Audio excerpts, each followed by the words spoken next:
Hello tout le monde, j'espère que vous allez bien. Aujourd'hui on se retrouve dans une vidéo un peu triste parce que comme vous l'avez vu c'est un book and haul et c'est toujours triste d'enlever des vidéos de sa bibliothèque tout simplement. J'étais pas là la semaine passée parce que j'ai eu énormément de boulot pour l'école et j'ai pas eu le temps tout simplement et j'ai préféré ne pas me mettre dans le rouge dans mes études pour faire une vidéo tout simplement donc voilà, désolée.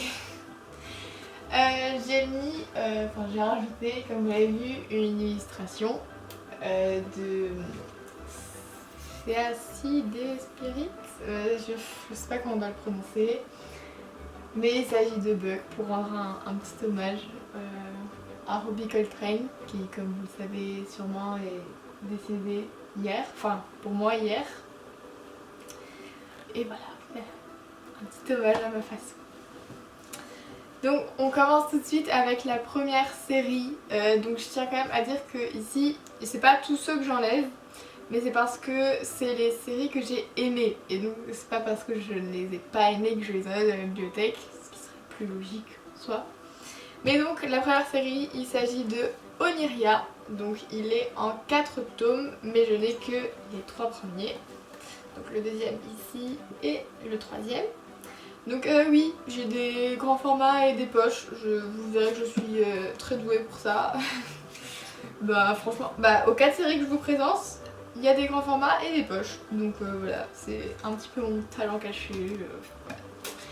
Donc je vais peut-être vous lire le résumé parce que je l'ai lu je crois il y a 5 ans ou un truc dans le genre. Donc franchement l'histoire, les personnages, je sais plus tellement. Je connais la globalité mais vraiment plus dans les détails quoi. Donc je pourrais pas faire un résumé très détaillé de toute façon. Il existe un monde dont personne ne soupçonne l'existence. Un pays où chacun de nous se rend pourtant chaque nuit. Un univers où tout est possible. Oniria, le royaume des rêves. Seul un envoyé venu du monde des humains peut sauver Oniria des troubles qui le menacent. Il s'appelle Elliot et il a 12 ans. Donc voilà, moi je me souviens que ça a été vraiment un coup de cœur, vraiment. J'étais à fond dedans, petite, sauf que voilà, malheur de malheur, il s'est passé un truc vraiment dans le 3. Et j'étais mais tellement triste, mais vraiment, quand je dis triste, je pleure pas vraiment à énormément de livres. Mais là, rien que d'y penser, ça me fait mal au cœur. Et du coup, en fait, je m'étais dit, je vais faire une petite pause, je vais pas lire le tome 4 tout de suite. Et j'ai retardé, et 5 ans après, j'ai toujours pas lu le 4. Du coup, je crois que ça prend un petit peu de la place pour rien. Donc je me décide à m'en séparer et je compte peut-être le mettre soit en boîte à livres, soit en bibliothèque, mais ils sont un petit peu abîmés avec le temps ici et là. Mais bon, je sais pas, on verra. Qui voudra bien prendre.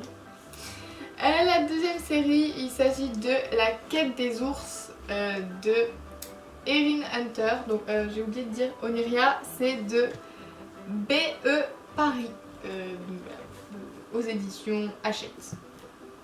Donc on revient à La quête des ours de Erin Hunter, aux éditions PKJ, et c'est le même auteur que La guerre des clans, voilà, je ne revenais plus sur le nom. Mais donc, du coup, on a le premier tome, le deuxième tome, le troisième tome, le quatrième tome, le cinquième tome et le sixième tome. Donc voilà, il y a 6 livres dans le cycle 1. Et ce que je trouve quand même déjà pas mal en soi. Hein. Et je l'avais bien aimé quand j'étais petite, c'était vraiment bien. Les petits oursons, ils sont attachants et tout.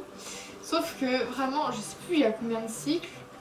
Mais il y en a beaucoup. Et déjà les 6, ça commence un petit peu à faire long. Parce que soit ils cherchent toujours la même chose. Et je sais plus, je crois que c'est dans le 5, il atteigne. Et en fait, c'est pas fini, alors qu'en soi, pendant tous les livres, ils sont occupés de le chercher. Donc j'ai pas tellement compris ce qu'il pourrait y avoir après, et j'avais un petit peu d'autres envies de lecture, parce que ça commençait un petit peu à être répétitif. Mais en soi, moi j'ai bien aimé quand même. Donc, je vous dis le résumé. La vie les a malmenés, le destin les a réunis, l'aventure les attend. Ils sont 3 oursons, nés sous des cieux différents. Kalik vit sur la banquise, qui font chaque jour davantage. Toklo grandit dans une forêt abîmée par les hommes. Lusa, enfermés dans un zoo, rêvent d'explorer le monde sauvage. Ils n'auraient jamais dû se rencontrer, et pourtant, leur quête pour un monde meilleur ne fait que commencer. Donc c'était un très beau livre, mais oui, un petit peu long pour moi je crois, donc j'ai un petit peu arrêté. Voilà, dommage. Mais bon, j'ai rien lu si tôt, c'est pas mal hein. Donc pareil, je crois que je vais peut-être plus lui le mettre en boîte à livres parce qu'il est quand même en très bon état. Et je me dis que ça peut faire plaisir à des petits, donc quand j'aurai le temps, parce que bon ouais. La troisième série, il s'agit d'Oxapoloch. Et alors lui, ah là là, mais qu'est-ce que je l'ai aimé. Donc on a ici les tomes, le 4e, le 5e, le 6e et notre grand format le 7e. Mais lui j'ai une excuse parce qu'en fait il est sorti quelques années après. Et du coup bah en fait il était pas encore en poche tout simplement, donc voilà. Mais oui, et vous avez peut-être remarqué qu'il n'y a pas le tome 1. Et oui, je crois que c'est une des raisons principales pour laquelle bah, je les enlève de la bibliothèque. Mais alors vraiment, vraiment je vous la conseille, c'est ça, parce qu'elle est dingue. Donc je vais vous présenter celui-là, mais c'est pas le 1. En fait le 1 je l'avais lu à ma bibliothèque. Et bah, quand j'ai acheté ceux d'après qui n'étaient pas à la bibliothèque, bah j'ai pas acheté le 1. Et en fait je crois que si j'avais peut-être relu plusieurs fois, peut-être que je les enlèverais pas aujourd'hui, sauf que vu que comme je n'avais pas le 1, bah je les ai jamais relus, pas en entier en tout cas, et du coup bah voilà, c'est ce qui arrive hein. Du coup je vais vous lire le... bah oui non, bah oui, en soi donc c'est l'histoire d'Oxapoloch, comme vous l'avez sûrement compris, qui découvre qu'elle a des pouvoirs assez puissants et qui découvre en fait qu'elle vient d'un monde qui n'est pas celui des humains. Il y a l'en dedans et l'en dehors, je crois que c'est comme ça qu'ils les appellent. Je ne sais plus. Mais bref, et du coup elle a son meilleur ami, Gus, et toute sa famille en fait lui a un petit peu caché pendant toutes ces années qui elle était pour la protéger parce que je sais pas si ça se... non c'est pas un spoil, elle est plus ou moins la princesse héritière d'une famille qui a été déchue de ses pouvoirs du royaume de l'autre monde et un autre a pris le pouvoir à leur place alors que bah, c'était pas du tout à lui de le faire quoi. Du coup c'est un peu sa quête pour retrouver déjà ce monde à la base parce que je ne sais plus pourquoi, mais ils savent plus l'atteindre, ce monde. Et ouais. Et c'est loin, c'est très loin dans ma mémoire ça. Mais oui. Voilà plus ou moins l'histoire. Vraiment coup de cœur. Alors là, énorme coup de cœur. Ce livre, il est dingue.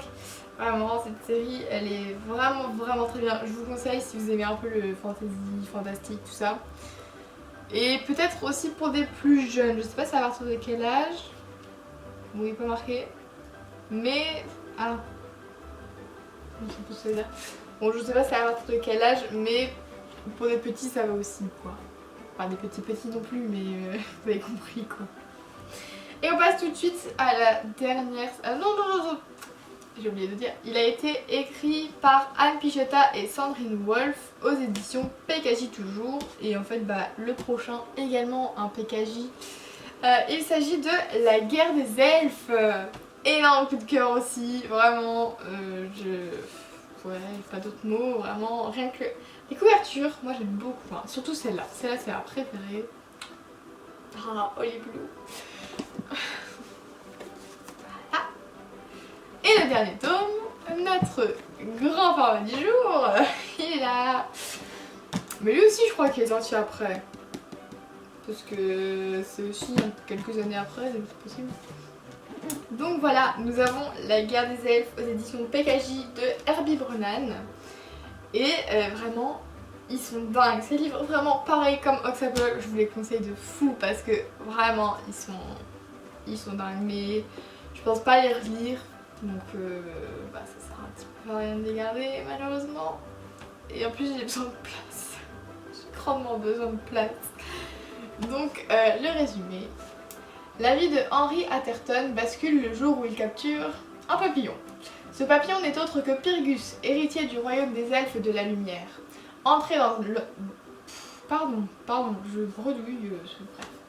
Entré dans le monde de Henry par un portail magique, Pyrgus doit coûte que coûte rentrer chez lui, car là-bas Bellette, le démon des elfes de la nuit, rêve de conquérir le pouvoir. Pour secourir Pyrgus, Henry devra lui aussi franchir le portail et accéder au monde des elfes, désormais à feu et à sang. Donc voilà, vraiment... Et donc aussi, d'ailleurs, pourquoi on parle pas de Holly Blue, vraiment, Holly Blue, c'est ma petite chérie, elle est dingue. Là-dedans on en parle, j'espère. Voilà, Holly Blue, ah en fait c'est Holly Bleu. Pareil.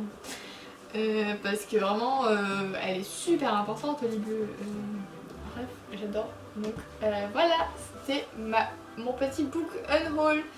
Donc ils vont tous partir. Bon, je sais pas si partir tout de suite est le bon mot parce que je sais pas quand est-ce que j'irai les porter.